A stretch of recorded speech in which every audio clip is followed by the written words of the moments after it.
नूह में हुई हिंसा पर हमसे बातचीत करने के लिए जमीयत उलेमा हिंद के राष्ट्रीय सचिव नियाज अहमद फारूकी साहब हैं। कैसे देख रहे हैं घटना को? यात्रा निकाली जाती है, उस पर एक समुदाय हमला कर देता है, कैसे देख रहे हैं आप लोग? हम लोग जो है पहले से हमारी इस बारे में बहुत चिंता है कि मुल्क में ऐसे हालात हो रहे हैं कि इसमें कुछ लोगों को मायूस करने, डराने और उभारने और धमकाने की कोशिश हो रही है जी। और एक सीरीज़ है, एक का दुक्का वाक़या अलग अलग होता है तो फिर बल्कि पूरे मुल्क में कुछ लोग जो है इस साजिश करके और इस तरह के वाक़यात कर रहे हैं जिससे किसी न किसी तरीके से भड़काया जाए। ये उसी का सिलसिला हम समझते हैं।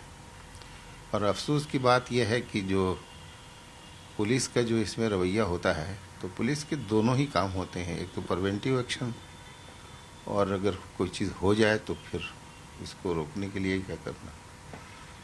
तो यहाँ पे इस नूह के वाक़े को देखेंगे तो चिंता की बात यह है कि एक दिन पहले, ये नहीं कि अचानक हो गया, हमको मालूम नहीं था, क्योंकि एक दिन पहले एक वीडियो सामने आता है, उसमें बाकायदा धमकी दी जाती है।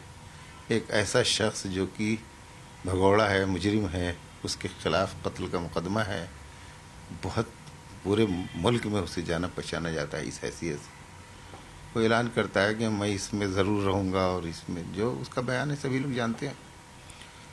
तो और उसको रोकने के लिए कोई कोशिश नहीं की जाती, तो जाहिर है एक भीड़ को आप भड़काने की कोशिश कर रहे हैं। तो इसमें जो सबसे पहला हमारा काम यह है, हम जैसी संस्थाओं का, कि हालात कुछ भी हो, हम तो सबसे पहले अमन की अपील करेंगे। लोगों को शांति बनाने की सबसे पहले ज़रूरत है और दोनों समुदाय के लोगों को जो समझदार हैं वो मिल बैठ करके और इसका कोई हल निकालना चाहिए। इसके अलावा और कोई चारा नहीं है। ये काम आज नहीं कल होगा। बैठ के चल रही अमन के लिए, आपने कहा शांति के लिए, लेकिन आप जो बात कह रहे हैं फारूकी साहब की, पहले से धमकी दी जा रही थी, आपको लगता है कि इस घटना के पीछे बाकायदा साजिश थी यात्रा को भड़काने की, यात्रा में से जुड़े लोगों को भड़काने की पहले से साजिश थी, या दूसरे समुदाय के लोगों का भी कुछ उधर से भी साजिश किया गया? देखिए, कोई भी लड़ाई, कोई भी झगड़ा, कोई फसाद एक तरफा हो ही नहीं सकता जी। जब दोनों तरफ से भिड़ेंगे लोग तभी लड़ाई होगी जी। लेकिन इसमें देखना यह है कि पहल किसकी है और क्यों, कौन एग्रेसिव है जी। तो यात्रा निकलती है तो बाहर से लोग आ रहे हैं। एक मकामी यात्रा होती है जो रिलीजियस जिसका कैरेक्टर होता है जिस यात्रा का, एक वो यात्रा होती है जो पॉलिटिकल होती है जिसमें ऑर्गेनाइजेशंस लोगों को पूरे मुल्क से इकट्ठा करते हैं। एक वो यात्रा होती है जो कि रिलीजियस इसका कैरेक्टर होता है, किसी मंदिर की पूजा है, किसी जो है त्यौहार का, तो लोकल लोग उसमें हिस्सा लेते हैं। इस यात्रा में देखिए ना कि कौन लोग कहाँ से आ रहे हैं, तो उससे पता चलता है। हमें इस बात की वो है दुख। तो ये नहीं कि मकामी लोग अगर आपस में लड़ते हैं तब एक दूसरा इशू होता है।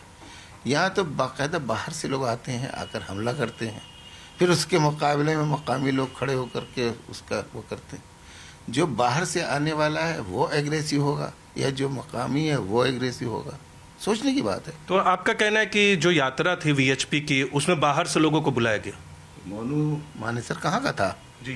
कोई नूह का तो है नहीं मोनू मानेसर का रहने वाला, वो तो राजस्थान से आया है जी। तो ये कहना, हमें इसमें सबूत देने की ज़रूरत ही नहीं है। बाकायदा जो कई सौ आदमी जो है बाहर से आए हैं और उन्होंने एक चैलेंज करके, धमकी देकर, एक हमले की शक्ल में, एक यात्रा होती है, रिलीजियस यात्रा होती है, उसमें ये कहा जाता है कि हम जो है उस जलसे में रहेंगे और हम देख लेंगे और हम ये कर देंगे वो। तो वो तो इसका पूरा जो नैरेटिव है और इसका जो पूरा स्टाइल है, उसमें हमको कुछ कहने की ज़रूरत नहीं है, सारा देश देख रहा है। कहने की ज़रूरत नहीं। आपने भी रिपोर्ट मंगाई होगी, आपके लोग भी वहाँ होंगे। क्या एक तरफ से तो धमकी दी गई, जो आप कह रहे हैं, साजिश का आरोप लगा रहे हैं, क्या दूसरे तरफ से भी लोगों को बुलाया गया था तैयारी में? ऐसा कुछ रिपोर्ट आप तक आया है? मुझे ये इसकी जानकारी नहीं है और मुझे उस जगह पे मत खड़ा करिए जी। हम उस संस्था से ताल्लुक़ रखते हैं जिसमें हिंदू मरता है तो भी हमारा दिल उतना ही दुखता है, मुसलमान मरता है तो हम मुसलमान के लिए भी हमारा उतना ही दिल दुखता है। हम हिंदू मुसलमान की लड़ाई नहीं लड़ते, हम देश की लड़ाई लड़ते हैं। हमारे लिए दोनों ही हमारी आँखें हैं, दोनों ही हमारे बाजू हैं। हम तो ये मारा जाता है तो भी हमारी तकलीफ़ है, वो भी मारा जाता है तो हमको उस जगह पे मत खड़ा करिए कि हम एक फिरके के खिलाफ हम लड़ेंगे। तो किससे लड़ेंगे? सरकार से लड़ेंगे, अदालत में लड़ेंगे, और अपनी आवाज़ जहाँ पे उठ सकती है हम वहाँ पे उठाएंगे। और हम ये हिंदू मुसलमान की लड़ाई नहीं लड़ेंगे, हम देश की लड़ाई लड़ेंगे। लेकिन आपका ये आरोप भी है और ये फाइंडिंग भी है कि वहाँ प्रशासन से चूक हुई है भारी। ऑब्वियसली आपको नज़र आ रहा है कि जब इस तरह के वीडियो आए हैं और उसमें ऐसा ऐलान किया जा रहा है, तो प्रशासन की सबसे पहली जिम्मेदारी है कि लोगों की प्रॉपर्टी, लोगों की जान माल की हिफाजत करना। आखिर प्रिवेंटिव एक्शन लिए जाते नहीं हर वाक़े से पहले। इस इलाके के जितने जो लोग ऐसे होते हैं जिनके बारे में शुबा होता है, उनके कैरेक्टर के बारे में, जिनके बारे में ऐलान होता है कि ये इस तरह के लोग हैं, उनको पहले ही से एक दिन पहले पकड़ कर बिठा लिया जाता है, बंद कर दिया जाता है। होता है कि नहीं होता? इसमें क्या किया उन्होंने? सवाल है ना। तो इसलिए इसमें ये सवाल सिर्फ मेरी तरफ से नहीं होगा, बल्कि उस हिंदू समुदाय की तरफ से भी होगा, जिसके बहुत सारे लोगों को इसका असर पड़ा है उनके ऊपर। हमें ये भी नहीं देखना है कि यह इधर ज़्यादा मेरे या उधर। 5 जानें जा चुकी, अब इतने सारे 12, उसमें पुलिस वाले भी कितने जख्मी हुए। हमारे पुलिस वाले क्या हमारे बच्चे नहीं हैं क्या? वो तो उनके बारे में भी हमारा इतना दिल दुखता है। तो हम उनके दुश्मन नहीं हैं। तो हमें तो इसको कानून और व्यवस्था की जानी चाहिए। अगर जिम्मेदार कोई है तो वहाँ का चीफ मिनिस्टर है, अगर जिम्मेदार है कोई वहाँ पर तो वहाँ का एसपी है, वहाँ का एसएसपी है, वहाँ के जो पुलिस के जिम्मेदारान है, आईजी, डीआईजी। अब जाके खड़े होकर बयान देने से क्या फ़ायदा है? उनके लोग मारे जा रहे हैं, उनको खुद देखना चाहिए कि अपने लोगों को तो कम से कम बचाएं वो।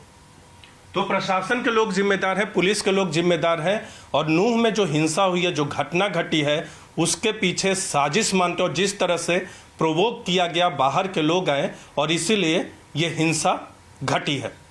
कैमरा पर्सन युगल के साथ नीरज कुमार, न्यूज़ 18 इंडिया, दिल्ली।